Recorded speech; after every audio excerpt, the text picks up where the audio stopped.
Bueno, buenas tardes. Agradezco a todos los presentes por estar acá. Ahí veo que llega alguna persona más. Como la mayoría debe saber, acá en el 19 hubo algunos santos nuevos en la iglesia, entre ellos Gregorio Hernández, un integrante de la tercera orden franciscana seglar, que fue canonizado, es un médico venezolano, y bueno, acá las hermanas que son de Venezuela decidieron hacer una presentación, porque tiene una vida muy interesante para conocer. Ahora va a exponer nuestra hermana Chelito, que muy conocida por la mayoría de los que estamos acá, ha llegado a estar en el Consejo Internacional de la Fe de San Tercio. Así que te agradecemos, Chelito, por estar acá y bueno, brindarnos todo lo que sabes sobre este nuevo santo. Así que te cedo la palabra. Bueno, gracias.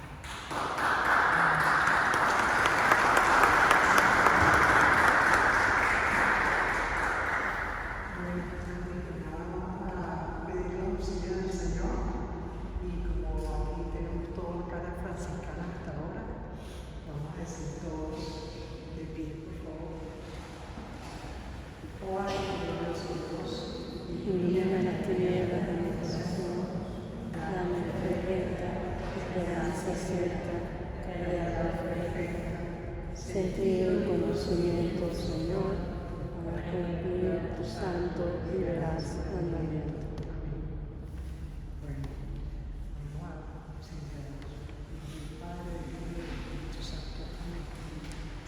Bueno, ciertamente que como dijo el doctor, el anhelo nuestro hoy que presentara el nuevo santo nuestro venezolano hasta ahora lo digo yo porque yo creo que está a partir de este momento convirtiéndose en un santo del mundo entero, sobre todo el mundo latinoamericano.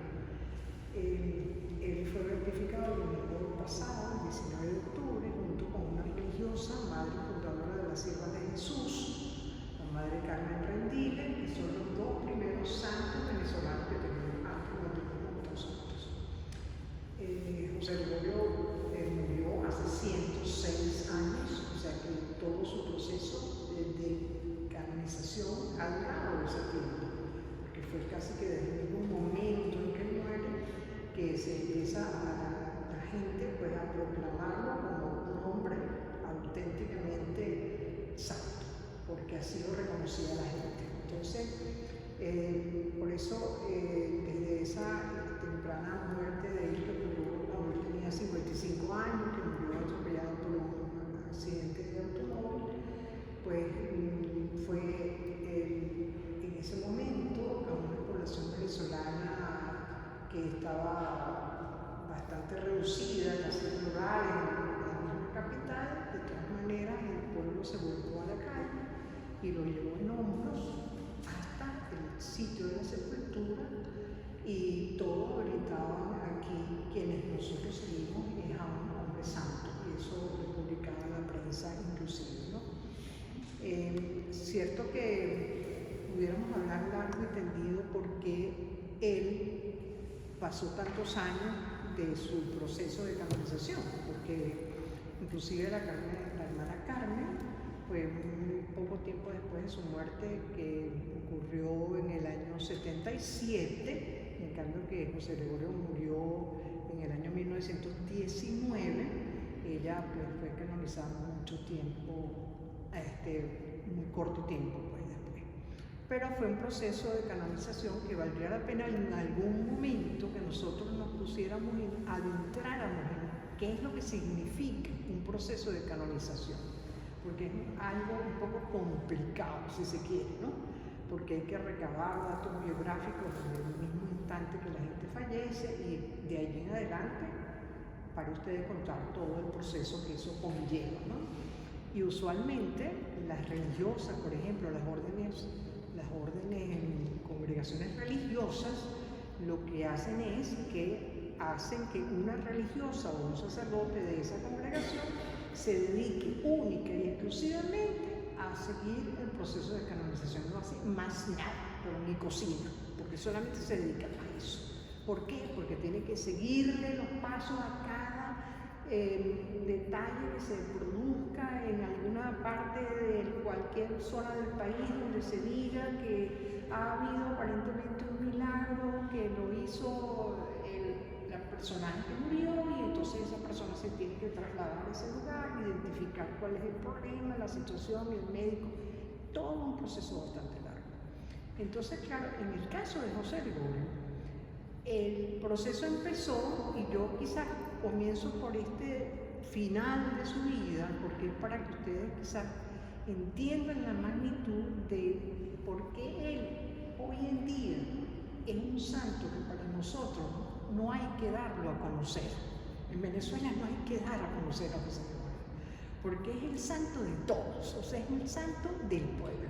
Inclusive, a lo mejor, si alguno de ustedes siguió algo de la canonización, ven que en ningún momento se habla de que él fue un franciscano seglar. Eso poco se menciona. ¿Y por qué? Bueno, la razón de eso se los comento, y quizás esto no estaba dentro de la charla que yo estaba propuesta a dar, pero como somos aquí todos prácticamente franciscanos, pues bueno, eso me interesa un poco que ustedes lo conozcan, porque se trata de un proceso que comenzó a través de los frailes menores capuchinos, que era donde él empezó a conocer la vida de San Francisco, porque él asistía a la iglesia de la Merced, que era donde funcionaba esa orden franciscana seglar, y entonces allí aprendió a conocer la figura de San Francisco, y por eso inició su proceso de ingreso en la orden en esa fraternidad de la Merced, que por cierto, esto es un paréntesis, es la misma fraternidad donde perteneció nuestra primera ministra general, si alguno de ustedes la recuerda, Manuela Mattioli, donde esta señora que está aquí a mi derecha, mi hija, también ingresó hace 28 años, y donde también yo soy miembro profesa de esa misma fraternidad de la Merced en el año 1973. 63, perdón, soy una vieja de 77 años. Entonces, bueno, el asunto es que eso a nosotros nos ha llevado a tener a esa figura de José Gregorio como un hermano más de nuestra fraternidad, de nuestra vivencia interna dentro de nuestra fraternidad. De tal manera de que el tiempo transcurrido durante todos esos años, nosotros hemos seguido muy de cerca todos los acontecimientos que han transcurrido y el proceso por el cual, en un momento dado, después de 10 años que lo tenían los capuchinos a su merced, que fueron los que primero escribieron su primera biografía y de datos absolutamente centrados en la vivencia de él dentro de la iglesia donde él se confesaba, donde él iba a misa diario y donde él tenía allí sus asistentes espirituales. Ellos pues tenían de primera mano su vivencia de médico y de profesional. Pero luego de un proceso que duró como de 10 años, por vamos a suponer que no tengamos que entrar en detalles, pero un malentendido que hubo con el arzobispado y aparentemente un documento que llegó al Vaticano porque un arzobispo se puso celoso, enojado con el arzobispo, un problema de esos internos de la arquidiócesis que no vale la pena detallar. Le cortaron a los capuchinos que procesaran la causa, y entonces comenzó la arquidiócesis a seguirla hasta el momento presente, de tal manera que obviamente él empezó desde ese primer momento a ser el médico de los pobres, el santo de todos y para todos. O sea, no hay en Venezuela, y digo yo, personalmente conozco de situaciones como en Colombia, como en Puerto Rico, como en Ecuador, donde he viajado y he tenido el contacto directo en República Dominicana con muchísimas personas de Latinoamérica que lo conocen y que han tenido testimonios de que él ha obrado en su vida un milagro. Entonces, claro, han sido innumerables los milagros, innumerables los testimonios. No hay quien no hable de José Gregorio. Entonces, él es, pienso yo, que una de las cosas por las cuales decimos, no lo nombran como franciscano seglar. Bueno, porque es que él es el médico y el santo de todos. O sea, como que no han querido encasillarlo bajo ningún aspecto. Y además, la humilde condición de su ser mismo, que es identificado con esa espiritualidad franciscana nuestra, que es tan absolutamente pensada en lo mínimo, en pasar desapercibido. Y así era él, aunque fue un hombre ilustre. Entonces decimos que para llegar un poco a comprender la moral y la religiosidad de San José Gregorio es preciso detallar algunos hechos sobre su vida familiar y profesional. Él nació en una población rural de Venezuela, en cuanto a que estaba muy distante de la capital, o sea, pueblo, de verdad, en esos principios de siglo. Y resulta que allí pues él tenía poco acceso a la educación, solamente la educación primaria. Allí estudió la escuela primaria, siendo hijo de un hogar muy religioso, pero su mamá muere a los 8 años de él haber nacido, luego de que ella ya había tenido 6 hijos, la cual la última la deja recién nacida. De tal manera de que él tenía 8 años, imagínense todos los hermanitos muy pequeñitos. A los 4 años de viudo su papá, se vuelve a casar y su nueva mamá tiene otros 6 hijos. Pero él tuvo una tía, hermana de su papá, que vivió con ellos y fue también una educadora muy especial para estos niños, de tal manera que ellos se crían, y ahí la importancia de la familia. Ellos se crían en un hogar sumamente cristiano, donde les daban pues las primeras enseñanzas, la primera base de la fe, que fue algo que sirvió para la base de toda su vida. Porque, ¿qué pasó? Que él después, cuando ya empezó su secundaria, los padres o su papá lo manda a Caracas a estudiar. Quedaba, como les digo, bastante lejos, tiene que llegar a estar interno en un colegio y allí estudia en el internado y luego pasa a la universidad a estudiar medicina, donde se gradúa a los 24 años. Él entonces, después de graduado, decide que él debe de retornar a su pueblo, porque él pensó que él allí era donde iba a servir a los más necesitados, y era casi esa una promesa que le había hecho a su papá. Entonces él allí estuvo asistiendo pues a ese poblado rural que realmente pues era escaso lo que la nueva medicina, por haberla aprendida, podía contrarrestar todas aquellas creencias de aquella gente. Sin embargo, siendo como fue un absolutamente bien dotado de cualidades de buen estudiante, se gana una especie de beca en aquel momento, y al año después de estar en ese poblado de él, el gobierno le manda a estudiar a la Universidad de París, en la Sorbona, porque necesitaban a alguien bien entendido para adentrarse en las materias científicas que se necesitaban aplicar en la recién naciente Universidad Central de Venezuela. Entonces él allí trae unos conocimientos increíbles que él desarrolla allí, ganándose inclusive el premio como el mejor estudiante de anatomía. Luego, claro, después de estar allí en París, él pasa también a Alemania porque quería también hacer los otros estudios, de tal manera que pasó 2 años en Europa, regresa a Caracas, y allí en Caracas él entonces comienza otra vez de nuevo a integrarse a su vida profesional de médico y también a su carrera como profesor universitario.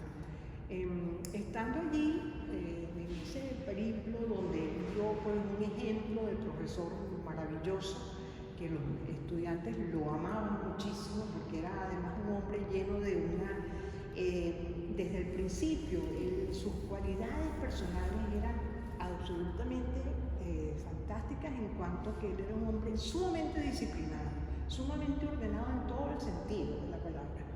Él ha dejado incluso un legado de textos de su enseñanza en la medicina, textos escritos por él de 2 años de carrera y así pues cualquier cantidad de documentos que se han traído acá a nuestros días de testimonios de sus alumnos, de los profesores, que atestiguaban lo maravilloso que era él como profesor. Muchísimas testimonios que dicen de lo recto que era él en sus clases, que aunque eran amenas en cierta forma, pero eran muy didácticas, muy serias.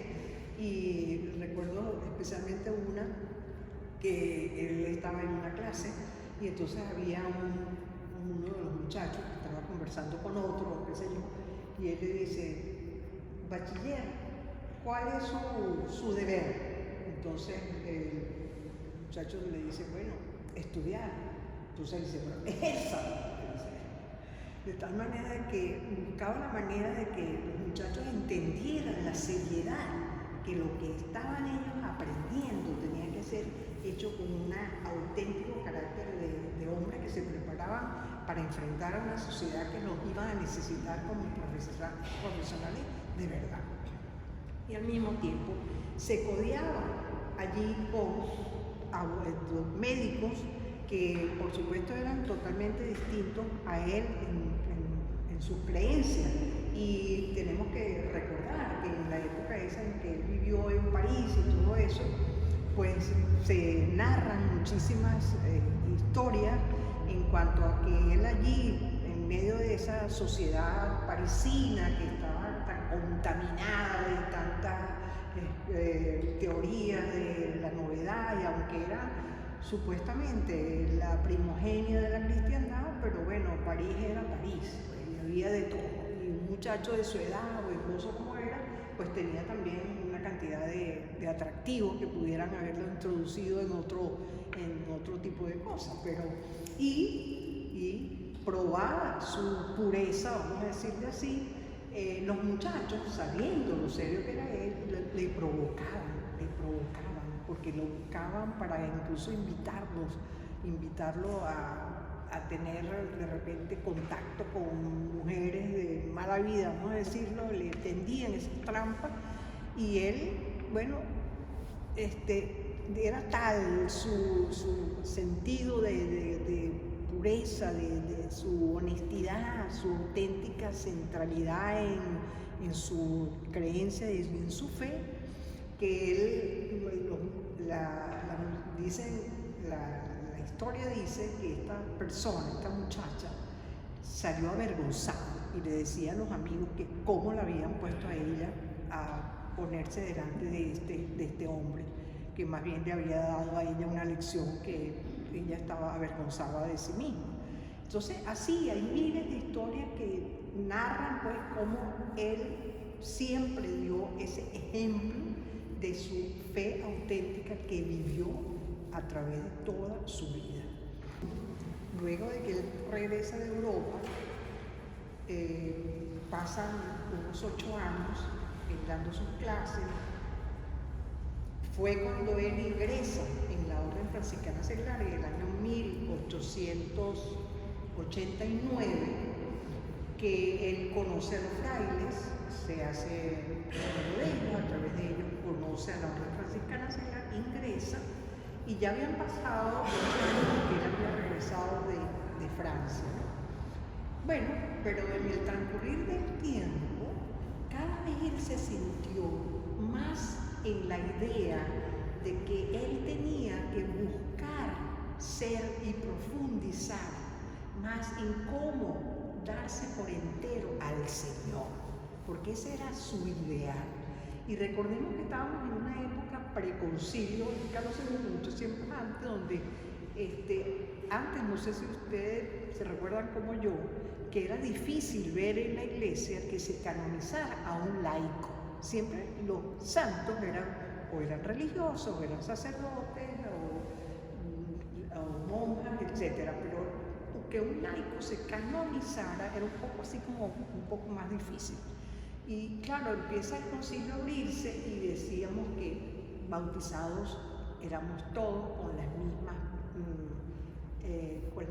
cualidades, si se quiere, con todas las mismas opciones de santidad. Y esa es lo que hace que aquello se transforme en que los laicos empecemos a pensar que tenemos el derecho y la necesidad de todos bregar por ser santos. Esa es nuestra meta. Pero para José Gregorio eso se veía como una meta muy lejana, si es que él no la alcanzaba a través de irse por ya dedicarse su vida entera a irse a un convento. Entonces, ¿qué pasa? Que él decide en un momento dado de su vida que él lo va a dejar todo, y él, habiendo alcanzado un prestigio como médico como lo había alcanzado, porque no solamente que él se dedicaba a ser el médico de los pobres, porque esa es otra fase, ¿no? Que es importantísimo saber que él atendía en un hospital, pero también atendía en su propia casa. Tenía allí una especie de consultorio donde él todos los días atendía a quienes fueran para allá. Y él tenía una tarifa para todo el mundo y era la misma tarifa. En aquella época, hoy en día no vale bolívar nada, pero en aquella época sí valía. Y entonces él cobraba 5 bolívares a todos los que iban. Entonces, incluso una vez lo llaman porque el presidente de la República lo necesitaba, porque tenía tanta fama que había caído enfermo, y al presidente lo llaman que querían que le llevaran a José Gregorio para allá. Entonces José Gregorio va a ser el presidente de la República. Y entonces al final el edecán le dice, bueno, ¿cuántos son sus honorarios? Y él le dice, bueno, 5 bolívares. Y dice, pero ¿cómo le va a cobrar 5 bolívares al presidente? Eso es una cosa irrisoria, usted tiene que cobrarle más. Y dice, no, esos son mis honorarios, no me va a cobrar más, esos son mis honorarios. O sea que él, a su decencia, daba más para cualquier cosa que para ser un hombre que pretendía ganar dinero con su profesión. Entonces, así era él en todo el sentido de la palabra, un hombre que atendía al más necesitado, como al más rico, al que fuese, con la misma exacta caridad. Entonces, bueno, él deja todo esto, ese prestigio que él tenía, esa posibilidad incluso de adquirir dinero, y además tenía detrás de sí, como les digo, aquella cantidad de hermanitos que él tenía, o hermanos ya, que muchos se habían quedado en la población rural, y él tenía como aquel deber de seguirlos manteniendo. Entonces él, de todas maneras, él decide dejarlo todo, y sus bienes se los deja a cargo de uno de sus hermanos para atender a su familia, deja su consultorio, deja su cátedra en la universidad y todo, y se va a la Cartuja de Farneta, en Italia. Allí decide meterse a monje cartujo, que ustedes se imaginan lo que eso significa, ¿no? Entonces, bueno, él llega allá, empiezan incluso, ya le dan su propia celda, hasta recientemente nuestro monseñor Baltasar Porra visitó la Farneta en Italia ahora que fue para Roma, y entonces, bueno, lo atendieron los frailes, que por cierto en la Cartuja no podía entrar. Hoy en día incluso el cardenal pudo entrar porque es el cardenal, porque ahí no pueden entrar sino el papa, cardenales o obispos. Entonces él pudo entrar, incluso el muchacho amigo mío que lo llevó al cardenal hasta la Farneta allí, cuenta que iban también una pareja adicional de amigos que no los dejaron entrar. Solamente fue el cardenal el que pudo entrar. Sé que sigue hoy en día siendo estricto eso, porque viene así en sus reglas. Bueno, allí estuvo José Gregorio, como Fray Marcelo. Y entonces, por cierto, el cardenal lo llevan hasta la celda que ocupó a José Gregorio en aquel momento y le abren un fraile y lo primero que le muestra es una imagen de José Gregorio que él tiene en la celda. Y él dice, yo estoy fascinado de vivir aquí donde vivió Fray Marcelo. ¿Y qué pasó con Fray Marcelo? Bueno, nuestro José Gregorio, resulta que a los 9 meses de estar allí no pudo más con aquella débil salud que él tenía, porque era un trabajo arduo y riguroso y el clima no le afectó, de tal manera que el superior le dijo, mira, te vas a enfermar aquí más de la cuenta, y a los 9 meses él pide que él se devuelva a Venezuela. Entonces, bueno, él se devuelve a Venezuela todo entristecido, pero no quieto, no se queda quieto, porque él quería en su empeño de que él quería ser sacerdote. Él quería seguir adelante, aun cuando allí en la Cartuja no siempre necesariamente tenía que ser sacerdote, sino podía ser religioso, pero él seguía en su empeño de seguir adelante en esa búsqueda. Y entonces, bueno, él decide regresar a Caracas, pero allí se va a un seminario y se ingresa en el seminario, pero bueno, por diferentes razones y circunstancias no le fue bien, la salud, qué sé yo, y entonces, bueno, decide irse al seminario Pío Latino en Roma, también a intentar allí.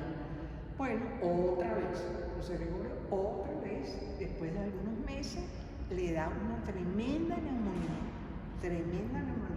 tiene que irse de allí, se tiene que ir incluso a recuperar a Francia antes de poder regresar a Venezuela. Y ya de regreso a Venezuela, Monseñor Castro, que en aquel momento era el arzobispo de Caracas, muy amigo de él, le dice, José Gregorio, ya basta.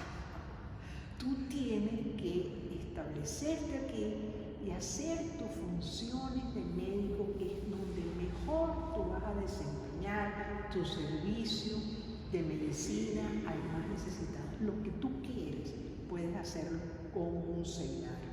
Así que atente, quédate quieto, como así. Tanto así que hay un hermano de mi fraternidad, el doctor Cristian Álvarez, que tiene una bellísima conferencia sobre José Gregorio que la llama La equivocación de José Gregorio, y es tratado sobre esto precisamente, de que él tocó muchas puertas buscando cómo subir, no tanto por, bueno, eso es aquí entre no es que se trate de que la gente quiera ser santo porque me suban a los altares, no. Todos sabemos que hay muchos más santos de lo que nosotros podemos nombrar, porque obviamente no todo el mundo pasa por ese proceso que la iglesia al final termina nombrando a alguien santo, pero todos queremos ser santos de alguna u otra manera, ¿verdad? Y eso era lo que quería hacer. No es que quería ser primogenio en eso, sino era siempre un hombre muy humilde. Y así entonces se reincorporó otra vez a su carrera, a su profesión de médico, y allí estuvo dando la brega con los estudiantes, con todo el que podía ayudar, lo ayudaba de otra manera. Algo muy interesante que él publicó, entre muchas cosas escritas que tiene, publicó un libro que se llama Elementos de Filosofía, entre cuyos párrafos se lee algo muy lindo que dice: el hombre de espíritu cultivado ha de poseer una filosofía obligatoria, personal y propia, que ha de ser durante su vida la norma de su inteligencia, aquella de la cual ha de servirse para poder existir como ser pensador. Esta obra fue considerada como una respuesta para los jóvenes que necesitaban una ayuda en su pensar, sentir y amar. Se incluyen además numerosas publicaciones científicas, pero sobre todo enseñaba a los hombres con su ejemplo a caminar y a luchar para ser dignos universitarios y ciudadanos ejemplares. Eso es lo más importante que tenemos de él, que no es un hombre que se identificó como un mártir, como un hombre que se proclamó a sí mismo como alguien que quería ser conocido en la sociedad, pero sin embargo, a través de su humildad, a través de su servicio impecable, a través de su ejemplo y además incluso sus debates que él tenía dentro de la universidad, porque se comprometía con aquellos que llevaban adelante doctrinas, por ejemplo, como que en la universidad se debatía el hecho de que él, por ejemplo, él decía, yo soy creacionista. Él no creía en la evolución ni en esas otras teorías de la creación del hombre, y él defendía esas tesis de la creación directa del Señor, y eso pues lo llevaba a grandes debates con la mayoría de sus compañeros, de sus médicos colaboradores, que eran personas mayoritariamente, vamos a decirle, ateas, hombres honestos, pero que bueno, eran poco creyentes. Y bueno, se narran muchos datos, por ejemplo, del doctor Racetti, que es un hombre muy conocido en Venezuela, que hay hospitales a nombre de él, que era contemporáneo con José Gregorio y muy conocido. Y entonces él decía, bueno, hay virtudes y muchas virtudes que se pueden imitar en los hombres, pero la virtud de la castidad en el doctor Hernández es imposible. Eso es imposible. Eso no se puede imitar. Entonces, sin embargo, no era que era un hombre taciturno, serio, no, más bien un hombre muy simpático, que le gustaba vestir bien, que le gustaba tocar piano, tocaba piano muy bien, le gustaba cantar, era un hombre alegre, y de todos era conocido como él, incluso le gustaba bailar. O sea, era un hombre alegre en toda su forma, pero dentro de sí era un hombre que llevaba adelante la vida del Evangelio como el norte de su vida. No había otra cosa, ¿verdad? Y así, ¿por qué? ¿Por qué era que él podía con todo esto?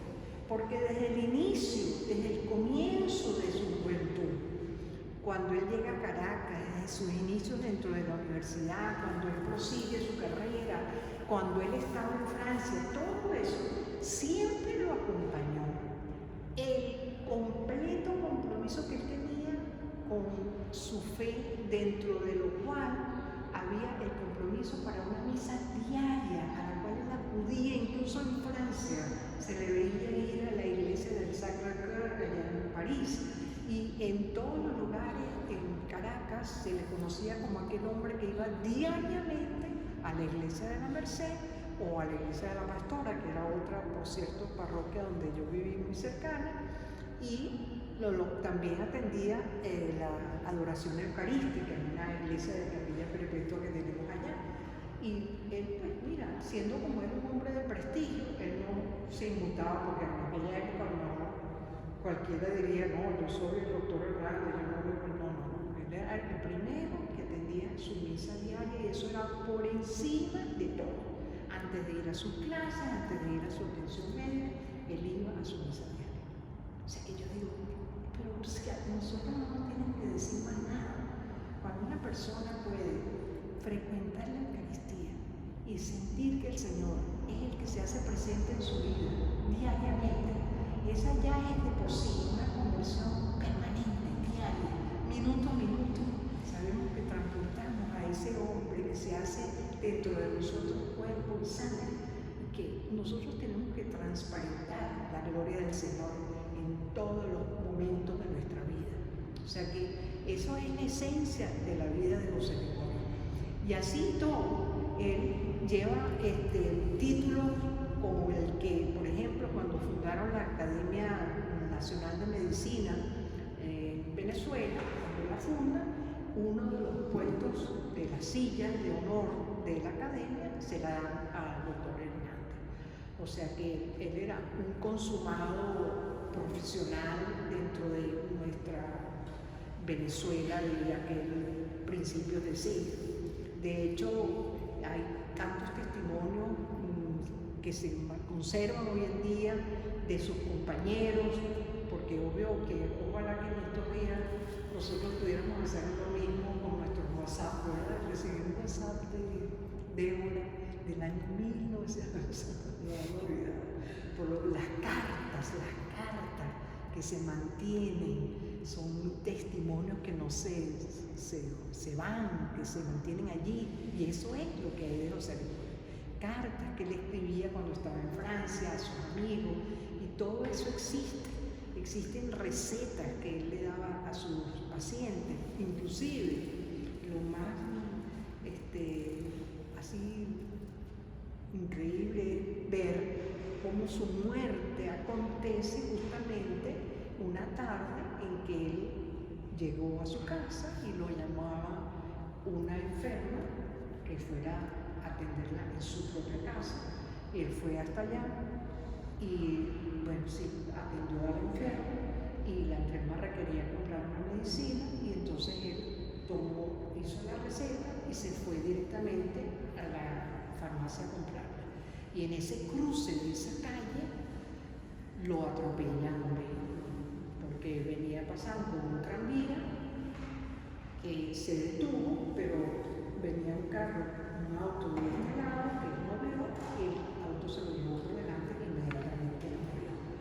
Y hay un testimonio también importante, porque justamente había ocurrido pues el hecho de que la guerra mundial del año 1900, un año atrás, 1940 y qué, un año antes de que muriera, un año antes de que él muriera, había terminado la Primera Guerra Mundial. Y entonces él en aquel momento le dice a un sacerdote de estos capuchinos amigos, le dice, bueno, ya yo sé que mi muerte está cerca. ¿Por qué? Le dice él, ¿cómo tú vas a predecir eso? Él le dice, bueno, porque yo he dado mi vida para que haya la paz en el mundo. Y si ya terminó la guerra, quiere decir que mi muerte está cerca. Y justo un año después, él fallece. Fallece a los 55 años de edad. Bueno, el acontecimiento de su muerte fue una cosa, ya le digo, puedo decir que las fotos que hay hoy en día, que lastimosamente aquí no pudiéramos presentar, porque hay unas fotos que a uno le impresionan, porque en una Venezuela que no tenía ni teléfono, yo siempre me pongo a decir, ¿cómo es que esa gente se enteró de que había este hombre fallecido? Porque hoy en día por el WhatsApp nos enteramos de la muerte de uno que murió en Filipinas en 2 segundos. Pero bueno, en aquel momento la plaza principal de Caracas estaba llena de gente que no cabía. Las asociaciones religiosas, sacerdotes, el clero, el gobierno, la sociedad entera se volcó a la calle para cargar a aquel hombre en sus hombros y llevarlo hasta el sitio de su sepultura. Primero lo llevaron al Paraninfo de la universidad y después fue al cementerio. Y bueno, allí fue un acto en el cual un escritor famosísimo que tenemos nosotros y que luego fue presidente de la República, como es el don Rómulo Gallego, escribía, es que no es a un hombre cualquiera que llevan al Campo Santo, sino es un hombre detrás del cual todos deseamos ser buenos, porque era así como el reflejo de aquel hombre que había dado un ejemplo de vida impresionante.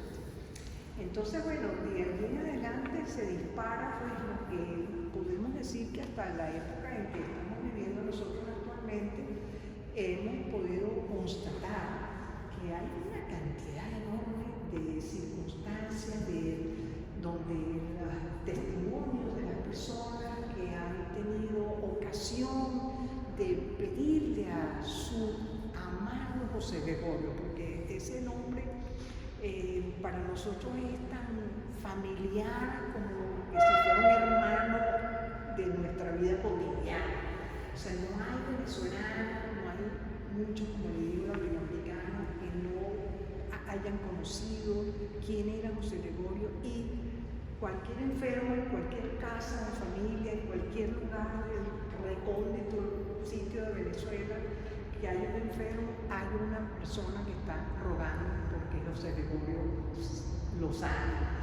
fíjate otra cosa ocurrente, ¿no? Nace un 26 de octubre, ¿ok? Usualmente los santos, la fiesta de su eclesiástica es el día en que el santo muere, ¿verdad?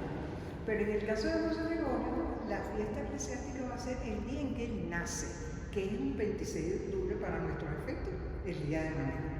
Pero sin embargo, fíjense ustedes que yo tengo que confesarles que, primero que todo, decirles que quizás lo tenía que haber dicho al principio, que para mí es un gozo inmenso poder estar frente a ustedes aquí en Buenos Aires hablando de José Gregorio. Porque para mí José Gregorio es un hermano como que si fuera un hermano mío, que lo vi desde chiquita nacer, crecer detrás de la figura de José Gregorio, porque no había casa en Venezuela que no se hablara de él. Y para más remate les voy a contar una anécdota muy cercana a mí, que resulta que hace poco, cuando a él lo beatifican, el gobierno de Venezuela, o sea, mejor dicho, una fundación, no fue el gobierno, una fundación, crea un museo dedicado a José Gregorio, que es localizado en la casa donde él vivió los últimos años de su vida, o sea, la casa desde donde él sale el día que él muere, o sea, el día que él muere atropellado, él sale de esa casa. Entonces resulta que mi hermana y yo fuimos a conocer la tal casa. Les cuento que yo viví en los Estados Unidos algunos años y cuando regresé con mi mamá, regresamos a la casa de mi hermana, que se había mudado a esta casa en particular, porque bueno, una historia del terremoto de Caracas que había acontecido un año antes, mi hermana se mudó y alquiló esa casa. Nosotros nos mudamos con ella ahí. Llegamos ahí a esa casa y sí supimos que en esa misma cuadra, en esa misma calle, había vivido José Gregorio, que por cierto se llama Desbarrancado a San Andrés, en la parroquia muy conocida de La Pastora. Pero esa casa, que era el número 3, nosotros vivíamos en la casa número 5, esa casa la habían tumbado hace mucho tiempo atrás, porque esa era de su hermana, de la hermana de él, hermana Isolina, que era una señora soltera, que José Gregorio vivía con ella.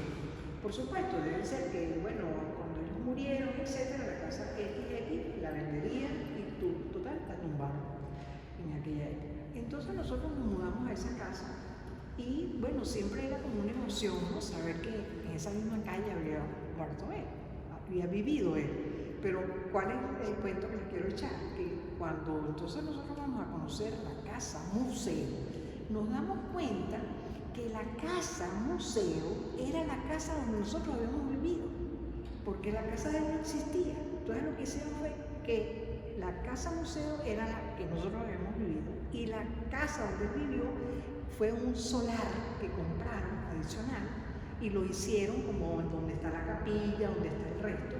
Pero claro, ¿qué me pasó a mí cuando yo entré en aquel lugar? Yo lo hice llorar y llorar, porque la casa era exacta, era la misma. Entonces el cuarto de José Gregorio era el cuarto donde yo había dormido, donde yo había salido para casarme. O sea, era una cosa que me intimidó de una manera bárbara. Y yo decía, bueno, Dios mío, ¿pero qué es esto? ¿No? O sea, sentía que de verdad él había vivido con nosotros de alguna u otra manera. O sea, que esa es una anécdota personal. Con la figura de José Gregorio que se despierta como ese santo que tanto tiempo hemos esperado y que hemos anhelado, es precisamente él el que nos trae esa luz, esa esperanza. Y entonces es una euforia colectiva que se está viviendo en Venezuela, porque es como un encender, un símbolo de esperanza en el que siempre tenemos que confiar en que es el Señor el que nos salva, es el Señor el que nos mantiene. Y les quiero decir algo más, dentro de tantas cosas que incluso hay una hermana aquí que me decía, yo tengo algo que comentar y quizás puede haber algún tiempo para que ella lo comente, que recuerdo a Manuela Mattioli, esta hermana nuestra que les comento, ella era muy devota de José Gregorio, inclusive ella fue la que introdujo en el Vaticano muchos años atrás, dentro del proceso de canonización, el acta original donde él aparece como ingresando en la orden franciscana secreta. ella es la que lo introduce en ese documento pues, de su proceso. Pues ella era muy devota de él y ella le dio cáncer. Ustedes saben que, no sé si lo conocen, pero ella es enferma y le dan 5 meses de vida. Pero bueno, luego por su cuestión de la quimioterapia que le ponen, dura un poco más. Entonces, una vez dentro de su estado de mal que estaba, ella me llamó, hablaba muchísimo por teléfono, y ella me dice, tú sabes que anoche tuve un sueño que me parecía a mí que era como una cosa que me estaba sucediendo de verdad. Abrí los ojos y vi un hombre parado enfrente de mi cama y vestido de marrón, con un traje marrón, que entonces se me quedó viendo y me dijo, quédate tranquila, quédate tranquila. Yo le decía, Manuela, ese es José Gregorio que te está hablando, ese no es otro. Entonces, bueno, esa palabra de quédate tranquila, la hemos oído repetir en muchísimas ocasiones cuando se habla de que se ha visto que José Gregorio ha hecho alguna sanación en alguna persona. Y bueno, son tantos los casos que, no sé, de verdad, obvio que el milagro que finalmente llega a su beatificación fue un milagro muy interesante porque fue una niña que le dieron un disparo en la cabeza y resulta que el médico pues no le daba que iba la niña a poder vivir, sin embargo la operan y él dice con esa operación no quiere decir que ya vaya a poder caminar, ni hablar, ni nada, pero por lo menos parece ser que le hemos salvado la vida. Pero resulta que a la semana la niña hablaba, la niña caminaba, la niña estaba perfecta. Y ese es el milagro que constatan los médicos, que es una cosa pues fuera de este mundo, porque la bala le cayó a ella en el centro. Ese fue el milagro de su beatificación. Pero ¿qué pasa con el siguiente milagro de la canonización, que es el que supuestamente se supone que necesita? Bueno, que hubo quien dice allí, de acuerdo a tesis de malos entendidos o de discrepancias, etc., no aceptaron en el Vaticano el segundo milagro. Y entonces él es canonizado por no sé cómo llamarlo, otra vía, que es una vía en cuanto a que aprueba el hecho de que él ha sido un hombre pues reconocido a través del tiempo por innumerables fuentes como un hombre santo. Entonces esa es la vía que utiliza el Papa Francisco para ya dar el visto bueno para su canonización. Entonces él no tuvo ese segundo milagro, que sí lo tuvo la hermana Carmen, por cierto, en muy poco tiempo después del primer milagro de la beatificación. Pero mire, yo me recuerdo una cosa, mi papá muere en el año 1953 y nosotros íbamos siempre como se acostumbraba antes, quizás ahora no, pero antes se acostumbraba mucho ir a la tumba, y nosotros teníamos la tumba de José Gregorio muy cerca, entonces la veíamos siempre, ya que estaba enterrado. Y aquello era que cada vez que uno iba era imposible, o sea, no se podía ya caminar, porque aquello era la gente llevando todo tipo de muletas, cosas, cualquier cosa que representara lo que José Gregorio les había sanado. Entonces se acumulaba la cosa al punto tal que la iglesia no tuvo de otra sino que sacar a José Gregorio de allí y llevarlo a una iglesia que es donde él está actualmente, porque era imposible detenerlo. O sea que, ¿qué pasa? Como les vuelvo a decir, ojalá que todos nos pusiéramos las pilas para saber exactamente qué es lo que tenemos que hacer para buscar el proceso de canonización de alguien, porque es complicadita la cosa. Porque claro, la gente dice, ay, José Gregorio me hizo un milagro, o fulana me hizo un milagro, pero bueno, mira, tenés que documentarlo, tenés que buscar la manera de que se documente a través de los médicos, a través de la gente. Usualmente no hace eso. La gente lo deja pasar, lo dice, de alguna u otra manera se conoce, pero no se da muchos detalles al respecto. Bueno, no sé ni siquiera cuánto tiempo llevo.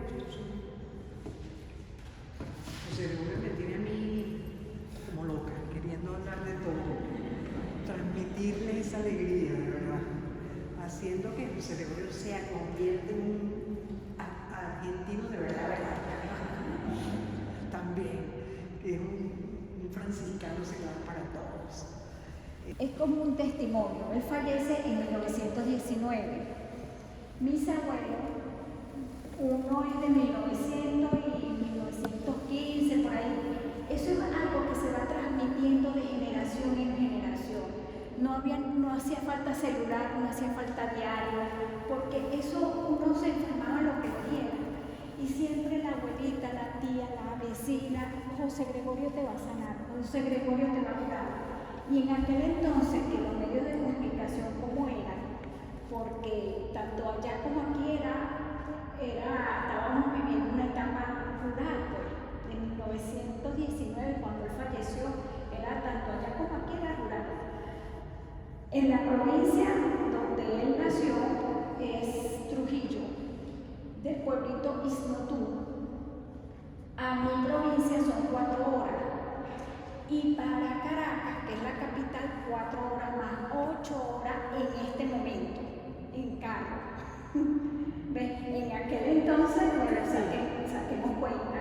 Entonces, para que cómo fue llegando tanta información a todos, porque por ejemplo yo no soy de capital, lo que vio la hermana que vio las tumbas, eso no lo vi yo, pero sí se escuchaba. Entonces, bueno, de generación en generación, siempre algún familiar te nombraba, José Gregorio te va a sanar, José Gregorio te va a sanar.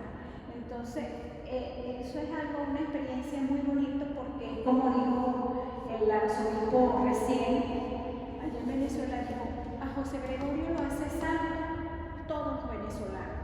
Y es verdad, el pueblo, todo el pueblo, porque es algo que no hay familia que no tenga un bello testimonio de José Gregorio, de nuestro querido hermano José Gregorio.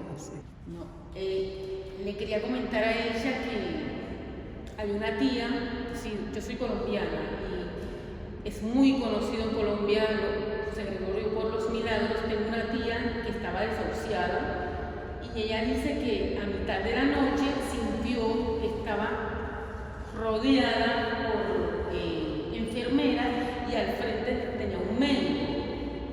Se despertó como si no tuviera nada, o sea, se despertó totalmente sana, que los médicos no dieron explicación. Y ella dice que era la imagen del doctor José Gregorio. Pero se levantó y ese mismo día le dieron el alta, pero estaba desahuciada totalmente. Así que de José Gregorio hay muchos milagros. Sí, así es, cualquier cantidad de datos que pudiéramos tener. Y estos días me llamaba una sobrina mía que me recordaba de que precisamente en esa casa que les hablaba, ella estuvo también ahí un tiempo viviendo con nosotros, y cuando estaba muy chiquita, ella le dio carótidas, paperas, ¿cómo se llama?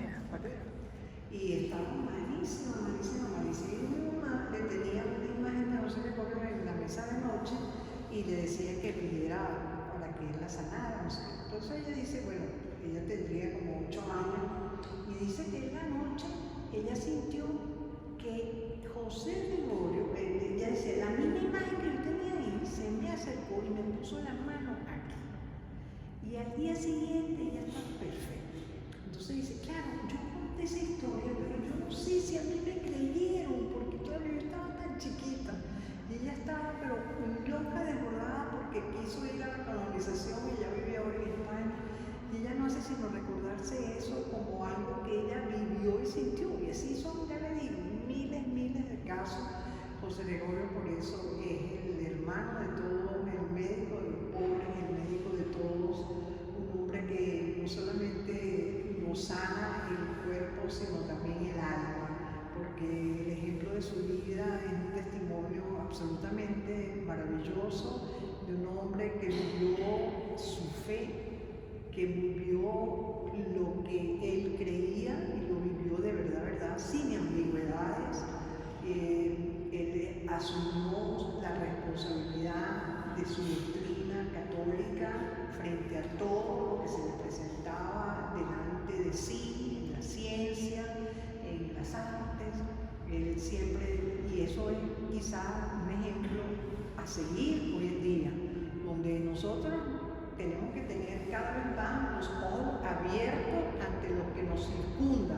Más hoy en día que tenemos tanta información y sabemos tanto lo que está ocurriendo en cuanto a la ideología, todas estas historias que nos cruzan las ideas, las mentes y disparan las mentes de la juventud hacia otros lados muy diferentes hacia donde tienen que ir. Porque a pesar de que uno en la casa les lleve por un camino de auténtica versión de lo que es la doctrina del Señor, el Evangelio, y hoy, por ejemplo, nosotros tuvimos la bellísima ceremonia de primera comunión de mi nieta, la hija de María Consuelo, y bueno, de verdad era tan la oración que uno sentía y en ese momento le pedía al Señor que esa Eucaristía primera fuera la luz que irradiara durante toda su vida, porque cuando llegan adolescentes se disparan todas las ideas, entran en las universidades y peor todavía, las universidades cada vez más contaminadas. Entonces, bueno, en todas las épocas ha ocurrido lo mismo, quizás en menor o mayor grado y ahora peor porque hay muchísima más comunicación, muchísima más diversidad de información, entonces la contaminación es muchísimo mayor.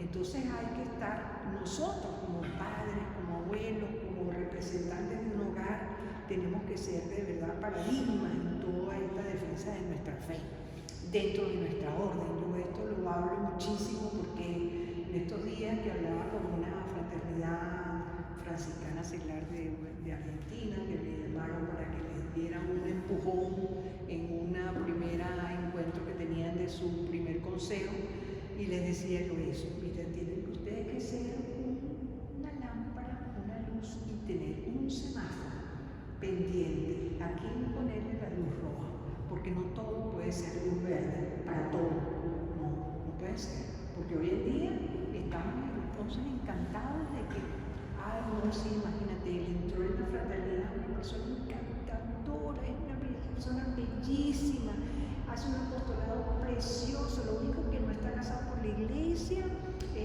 según nupcia, pero no se ha casado. Bueno, yo te quiero mucho, yo te quiero muchísimo, pero no puedes entrar en la fraternidad porque tienes que estar practicando nuestra fe. Nuestra doctrina dice que tienes que estar casado por la iglesia. Entonces esa frase pareciera que es el diablo que se presenta. No, ¿cómo le vas a decir eso? Lo vas a ofender, lo vas a ofender. O lo mismo si es una persona que no, imagínate, él es una persona que ha asumido que, bueno, sí, imagínate, él es heterosexual y bueno, él vive con otro muchacho, pero es una pareja perfecta y entonces bueno, también no tenemos que tener un semáforo y saber cuándo poner el semáforo en rojo, porque si no nosotros vamos a ser los primeros condenados por llevar adelante mucha gente al infierno por nuestra causa, porque tenemos que evangelizar con nuestro testimonio, con nuestra vida, día y noche, noche y día. Y que eso sea lo que nos quede en este momento cuando hablamos de un hombre pro, de un hombre que supo vivir la doctrina del Evangelio en todas las instantes de su vida hasta el final de su vida, que murió muy joven, a los 55 años. Paz y bien. Muchas gracias.